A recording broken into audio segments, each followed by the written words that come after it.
ಒಪ್ತೀರಾ ಅಥವಾ ನಾನು ಕೊಟ್ಟಿದ್ದ ದಾಖಲೆಗಳು ಒಪ್ತೀರಾ? ಅದನ್ನ ದಯವಿಟ್ಟು ಹೇಳಿ. ಅದನ್ನ ಹೇಳಿದ್ರೆ ಸ್ವಲ್ಪ ನಮಗೂ ಅರ್ಥ ಆಗ್ತದೆ. ಯಾಕಂದ್ರೆ ನಮ್ಮ ಓಡದು ಸಿದ್ದು 7 ಕೋಟಿ ಕನ್ನಡಿಗರ ಮಾನ ಮರ್ಯಾದೆ ಪ್ರಶ್ನೆ ಇದು.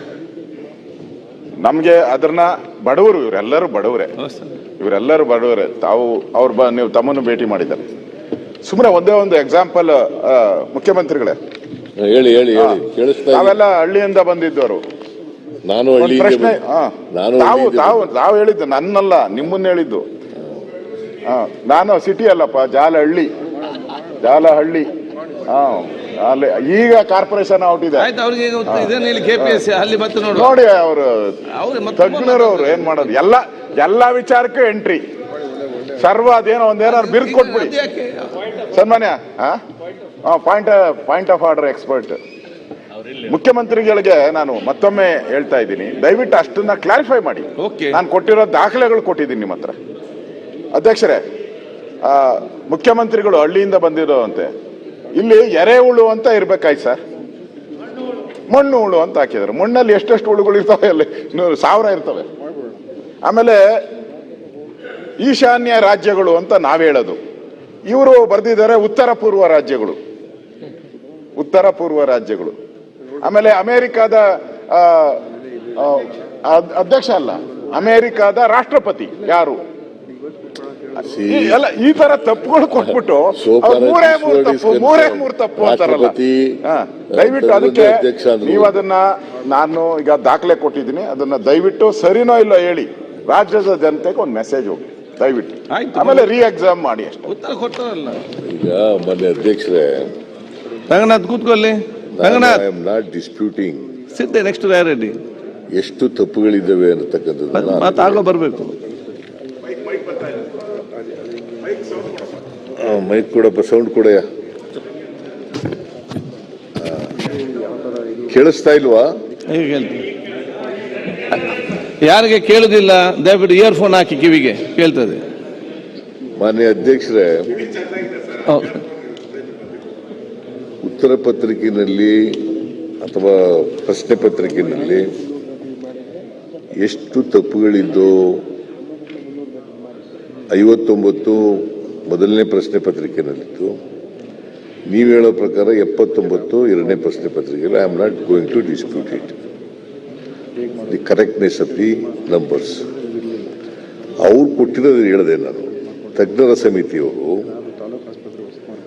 ಮೊದಲನೇ ಪ್ರಶ್ನೆ ಪತ್ರಿಕೆಯಲ್ಲಿ 10 ತಪ್ಪುಗಳಿದ್ದಾವೆ ಅಂತ ಹೇಳಿದ್ದಾರೆ. ಎರಡನೇ ಸಾರಿ ಎಕ್ಸಾಮಿನೇಷನ್ ಮಾಡಿದಾಗ ತಜ್ಞರ ಸಮಿತಿ ಮತ್ತೆ ಕಾನ್ಸ್ಟಿಟ್ಯೂಟ್ ಆಗಿತ್ತು. ಅವರು 6 ತಪ್ಪುಗಳಿದ್ದಾವೆ, ಗ್ರೇಸ್ ಮಾರ್ಕ್ಸ್ ಕೊಡಿ ಅವ್ರಿಗೆ, 6 ತಪ್ಪುಗಳಿಗೂ ಮಾಡಿಬಿಟ್ಟಿದ್ದಾರೆ. ಅದನ್ನ ಸರ್ ಮಾಡಿ ಗ್ರೇಸ್ ಮಾರ್ಕ್ಸ್ ಕೊಡಿ ಅಂತ ಹೇಳಿದ್ದಾರೆ ಅಂತ ಅಷ್ಟೇ ಹೇಳಿದ್ದು ನಾನು. ಆಮೇಲೆ ನಾನು ಎಲ್ಲೂ ಕೂಡ ಮರುಪರೀಕ್ಷೆ ಮಾಡದೇ ಇಲ್ಲ ಅಂತ ಹೇಳಿಲ್ಲ. ನಾನು ಮರುಪರೀಕ್ಷೆ ಮಾಡದೇ ಇಲ್ಲ ಅಂತ. ಈಗ ಮೊದಲನೇ ಸಾರಿ ನನ್ನ ಗಮನಕ್ಕೆ ಬಂದಾಗ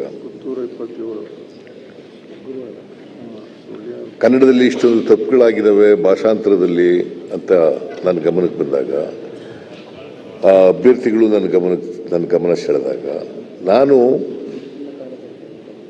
ಚೇರ್ಮನ್ ಅನ್ನ ಕರೆದೆ, KPSC ಚೇರ್ಮನ್ ಅನ್ನ ಕರೆದು, ನೋಡಪ್ಪ ಇಷ್ಟೊಂದು ತಪ್ಪುಗಳಾಗ್ಬಿಟ್ಟಿದ್ದಾವೆ, ನೀವು ನೋಡ್ಕೊಂಡು ಹೆಂಗೆ ಕೂತಿರ್ತೀರಿ ನೀವು ಚೇರ್ಮನ್ ಆದವರು, ಇದು ಯಾರಿಗೂ ಅನ್ಯಾಯ ಆಗೋದು? ನಿಮ್ಗೆ ಯಾರಿಗೂ ಅನ್ಯಾಯ ಆಗಲ್ಲ. ಅಲ್ಟಿಮೇಟ್ಲಿ ಯಾರು ಪರೀಕ್ಷೆ ಬರೆದಿರ್ತಾರೆ ಪಾಪ, ಸಾಮಾನ್ಯವಾಗಿ ಕನ್ನಡ ಮಾಧ್ಯಮದ ವಿದ್ಯಾರ್ಥಿಗಳಿದ್ದಾರಲ್ಲ, ಅಭ್ಯರ್ಥಿಗಳಿದ್ದಾರಲ್ಲ, ಅವರು ಬಡವರ ಕುಟುಂಬದಿಂದ ಬಂದಂಥವ್ರು, ಹಳ್ಳಿಗಾಡಿನಿಂದ ಬಂದಂಥವ್ರು, ಹಿಂದುಳಿದ ವರ್ಗದಿಂದ ಬಂದಂಥವ್ರು, ಪರಿಶಿಷ್ಟ ಜಾತಿಯಿಂದ ಬಂದಂಥವ್ರು ಅಂತ ಹೇಳಿದ ಮೇಲೆ ಮರುಪರೀಕ್ಷೆ ಮಾಡೋದು.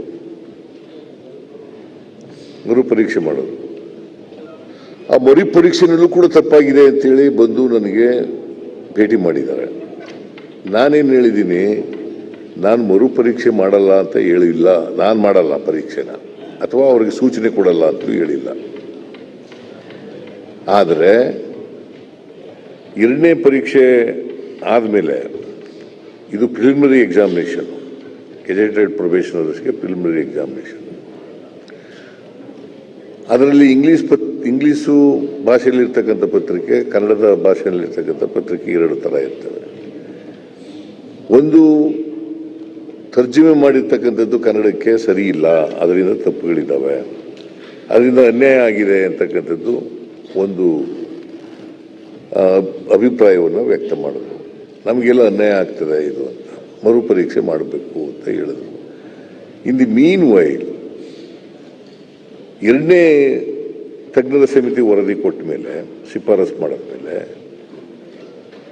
ನಾನು 6 ತಪ್ಪುಗಳಿದ್ದಾವೆ, ಇದನ್ನ ಎಂಥದ್ದು ಗ್ರೇಸ್ ಮಾರ್ಕ್ಸ್ ಕೊಟ್ಟಿದ್ದಾರೆ ಅಂತ ಹೇಳಿ ಲೋಕಾಯುಕ್ತರೇ, ನಾವೆಲ್ಲ ಸರ್ಕಾರ ತಕ್ಕ ಇರಲ್ಲ ಅಲ್ಲ, ಎಂಥದ್ದು ಲೋಕಸೇವಾ ಆಯೋಗದವರೇ ಅದನ್ನ ಒಂದು ಪ್ರಿಲಿಮಿನರಿನಲ್ಲಿ ಮೇನ್ ಪರೀಕ್ಷೆಗೆ ಬರ್ರಿ ಅಂತೇಳಿ ಒಂದು ನೋಟಿಫಿಕೇಶನ್ ಮಾಡಿಬಿಟ್ಟಿದ್ದಾರೆ. ಆ ನೋಟಿಫಿಕೇಶನ್ ಚಾಲೆಂಜ್ ಆಗಿದೆ. ಚಾಲೆಂಜ್ ಆಗಿ KIT-ನಲ್ಲಿ ಚಾಲೆಂಜ್ ಮಾಡಿದ್ದಾರೆ. ಅದನ್ನು ಚಾಲೆಂಜ್ ಮಾಡಿ KIT-ನವರು ಏನು ಹೇಳಿದ್ದಾರೆ ಅಂತಂದ್ರೆ, ಮೊನ್ನೆ 10ನೇ ತಾರೀಕಿಗಿತ್ತು ಕೇಸು, 10ನೇ ತಾರೀಕು ಅದು ಆರ್ಗ್ಯುಮೆಂಟ್ ಆಗಿ ಪಾರ್ಟ್ 2 ಆಗಿ ನಾಳೆಗೆ ಹೋಗಿದೆ.